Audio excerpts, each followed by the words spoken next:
మరి లపీదోతు అనే వ్యక్తి యొక్క భార్య దెబోరా, ఆమె ప్రవక్తిని ఇశ్రాయేలీలకే న్యాయాధిపతినిగా ఉందంట ఆమె. చూడండి, దేవుడు మరి అంత గొప్ప స్థానాన్ని ఆమెకి ఇచ్చిండు. ఎందుకు? ఆమె దేవుని యందు భయభక్తులు కలిగి ఉండడం వలనే మరి ఇంత గొప్ప స్థానం ఆమెకు దక్కింది. చూడండి, దెబోరా మరి కత్తి పట్టుకోలేదండి, యుద్ధానికి బయలుదేరింది. మరి యుద్ధం చేయలేదు ఆమె, కానీ విజయం సాధించింది. చూడండి, మరి దేవుడి యందు భయభక్తులు ఉండడం వల్ల దేవుడు మనకు కూడా ఎంతో విజయం ఇస్తాడు మన జీవితంలో కదా.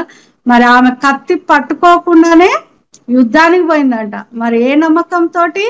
దేవుడు ఆమెకు తోడుగా ఉన్నాడని కదా. ఆ నమ్మకం, దేవుడు నాకు సహాయం చేస్తాడు, యుద్ధంలో నాకు విజయం దేవుడు ఇస్తాడు అనే ఒక ధైర్యంతో ఆమె ముందుకెళ్ళింది. హల్లెలూయా కదా. మరి అనేక సంవత్సరాలు మరి శత్రు చేతిలో నలిగిపోతూ బాధింపబడుతూ ఎంతో వేదనతో ఉన్న మరి ఇశ్రాయేళ్ల ప్రజలను అందరినీ కూడా మరి ఆనందింపజేసింది ఆమె. హల్లెలూయా.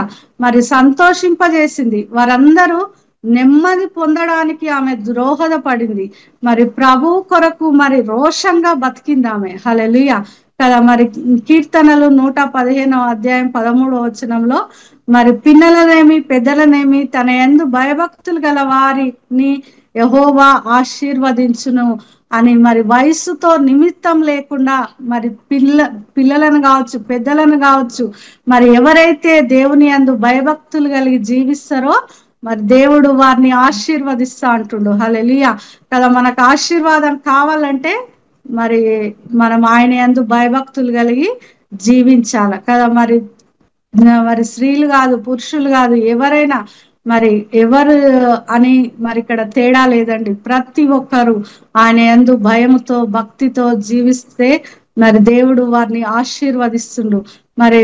మరి ఇక్కడ పురుషులు అని తేడా లేకుండా, అనుభవంతో నిమిత్తం లేకుండా మరి ఆయన ఆత్మతో ఎవరైతే నింపబడతారో, ఆయన సన్నిధికి ఎవరైతే చోటిస్తారో, మరి పరిశుద్ధాత్మ కలిగి ఎవరైతే జీవిస్తారో, మరి ప్రభువుకు ఎవరైతే అందుబాటులో ఉంటారో వారిని దేవుడు తప్పకుండా మరి ఆశీర్వదిస్తాడనడానికి మరి దెబోరా ఒక కారణం అండి కదా. మరి ఆమె దేవుని యందు భయంతో భక్తితో మరి పరిశుద్ధాత్మ శక్తి ద్వారా మరి ఆమె దేవునితో జీవించింది.